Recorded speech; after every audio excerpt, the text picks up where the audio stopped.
जय जय सुरनायक जन सुखदायक प्रणत पाल भगवंता गोदियज हितकारी जय असुरारी सिंधु सुतापिलकंता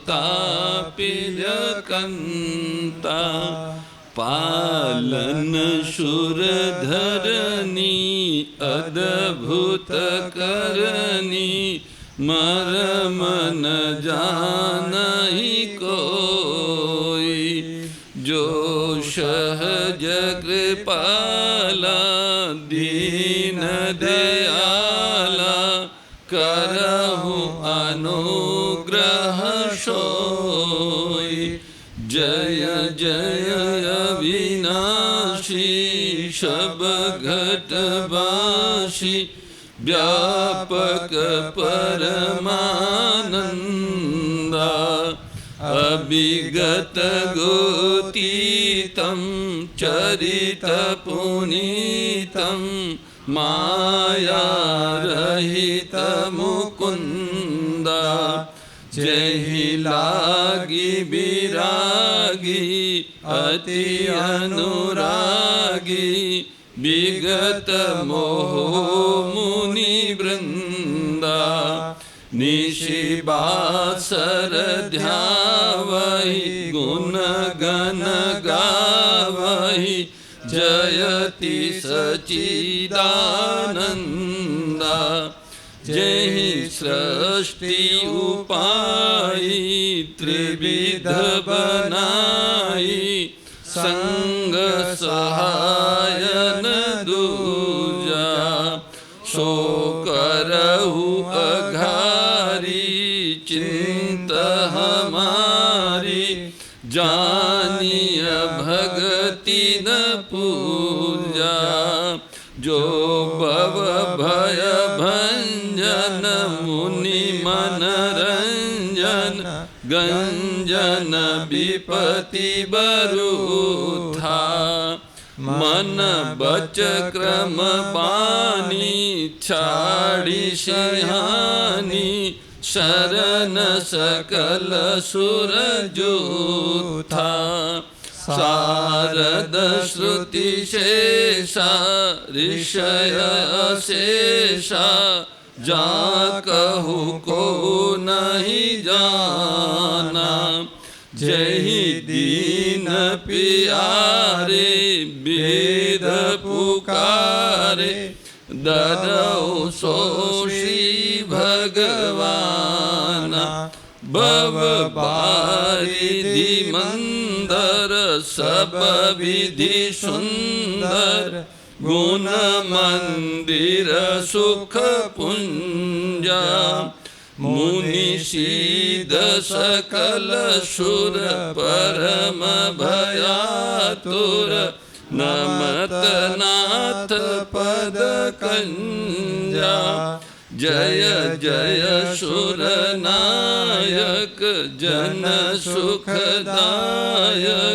प्रणत पाल भगवंता गोदियज हितकारी जय असुरारी सिंधु सुतापिलकंता जानि सभय सुर भूमि सुनी बचन समेत स्नेह गगन गिरा गंभीर भई हरनि शोक संदेह सियावर रामचंद्र जी की जय राधावर कृष्ण चंद्र जी की जय उमापति महादेव जी की जय पवन सुत हनुमान जी की जय बोलो भाई सब संतन की जय सदगुरुदेव की जय मात पिता गुरुदेव की जय श्री व्यास जी महाराज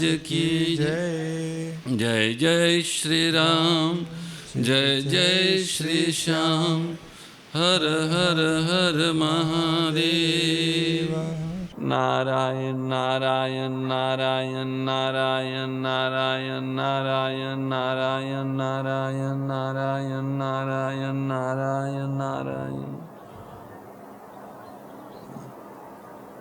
ओम श्री परमात्मने नमः। सर्वेश्वर सच्चिदानंद घन परम पिता परमात्मा की अति विशिष्ट करुणा वरुणा से आप हम सबको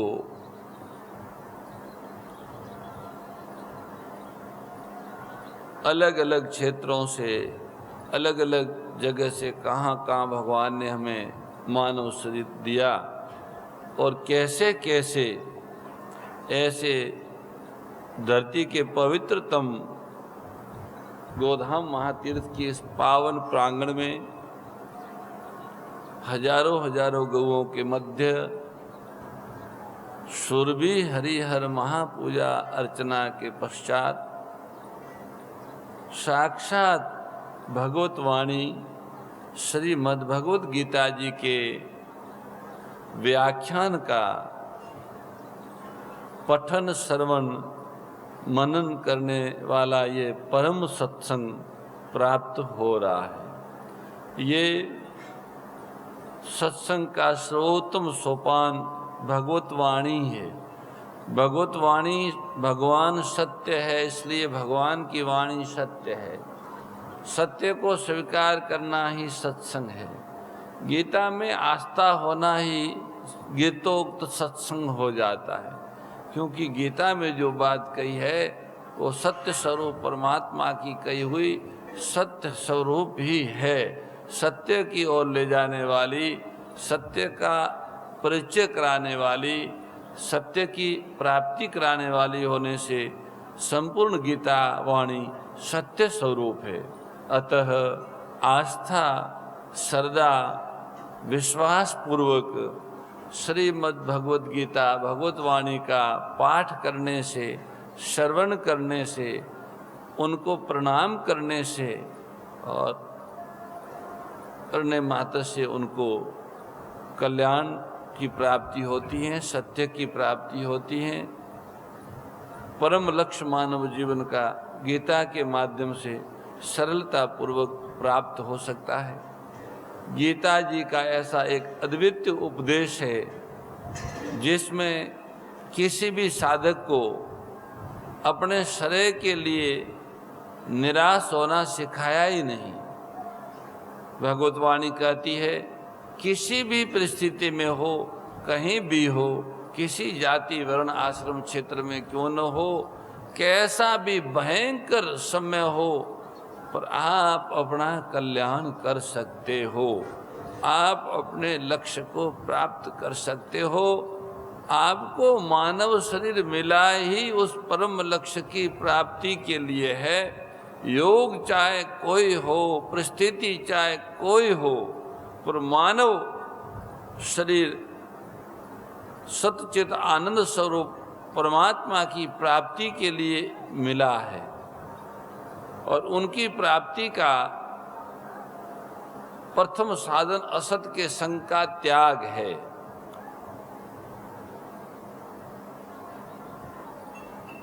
तो त्याग और ग्रहण के वेद को 16वें अध्याय के व्याख्यान में भगवान ने बताया कि जो लेना ही लेना चाहते हैं वो असुर है। प्रकृति से भी, धरती से भी, समाज से भी, भगवान से, किसी से भी लेना ही लेना है वो असुर है। और अति अल्प लेके देना चाहते हैं वो देव है। तो देना कौन चाहेगा और लेना कौन चाहेगा? देना वो चाहेगा जो शरीर को और संसार को अपना मानता ही नहीं है, प्रत्युत भगवान का ही मानता है। इसलिए भगवान की चीज भगवान के जनों में बांटने के लिए वो हर समय आतुर रहेगा। भगवान का दिया हुआ जो प्रसाद है वह भगवत जनों में बांटने के लिए वो आतुर रहेगा। वो देव गुणों से संपन्न है, वह देव है। इस धरती पर भी और धरती छोड़ने के बाद भी महादेव से अभिन्न होने वाला है, जो केवल सत्य स्वरूप परमात्मा को अपना मानता है और परमात्मा के दिए हुए शरीर और संसाधनों को परमात्मा की हुई रचना सृष्टि की ही सेवा की सामग्री मानता है, वो सहज रूप से त्याग करता है। त्याग उसका सहज होता है, उसे करना नहीं पड़ता है। जिसका है उसको उसमें लगाने में गौरवानुभूति होती, शांति मिलती है, रस आता है। वो देवी संपदा के मनुष्य हैं। दूसरे जो अहमता, ममता, कामना और आसक्ति से युक्त पदार्थ, परिस्थिति, वस्तु और व्यक्ति को सत्य समझकर उनके साथ संबंध जोड़े हुए हैं, वो आसुरी संपदा है। वो देना नहीं जानते, वो लेना ही जानते हैं। कामना से ग्रस्त व्यक्ति, आसक्ति से ग्रस्त व्यक्ति, अहमता और ममता से ग्रस्त मनुष्य केवल मैं और मेरा, मुझे चाहिए, मेरे को चाहिए, मुझे चाहिए, मेरे को चाहिए, इसी में पड़ा रहता है। उसे आसुर कहते हैं।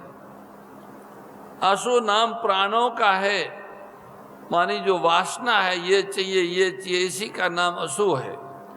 इसकी पुष्टि के लिए प्रयत्नशील रहने वाले मनुष्य असुर हैं। उनकी आसुरी संपदा बढ़ी हुई है। भगवान ने 16वें अध्याय के अंत में कहा कि देवी संपत्ति को बढ़ाने के लिए और आसुरी संपत्ति का समन करने के लिए शास्त्रोक्त विधि से कर्तव्य कर्मों का पालन करना चाहिए। अर्थात करने न करने में शास्त्रों को ही प्रमाण मान के चलने से कोई विघ्न नहीं आता, कोई बाधा नहीं होती और शरीर में सफलता मिलती है। तो अर्जुन ने पूछा कि ये कैसे संभव है? बहुत सारे लोग शास्त्र पढ़े ही नहीं, शास्त्र जानते ही नहीं, उन लोगों का कैसे क्या होगा? वो आसुरी है या देवी है, सात्विक है या राजसी तामसी है, ये कैसे पता लगेगा?